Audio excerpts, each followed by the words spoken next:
अहाँ सबके बटगबनी के 2 लाइन गीत सुनाबै छी, केहन लागल से कमेंट में जरूर बताएब। किनको पूरा गीत सुनबे के होय तो हमें कमेंट करब। कि पूरा गीत बहुत बड़का है, ताहि लेल हम नहीं गेलहुँ हैं, लेकिन हमरा याद है हम सुना सकै छी अहाँ सबके। जखन अहाँ कमेंट करब हम गीत पोस्ट कर देब। तो चलो सुनो। लौका जय लौके रामा, बिजुली जे चमकै, बने बने कुहके मायूर हे सखी, घर पछुअरबा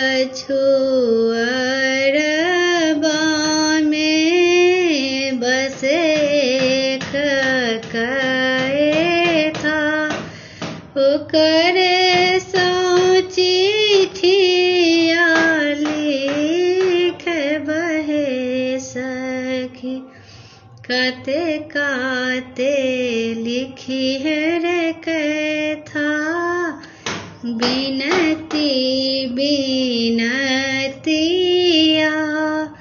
बीच में हमारो वियोग है सखी। तो कमेंट पे जरूर बता दें हमरा, हम पूरा गीत सुनाएब अहाँ सबके।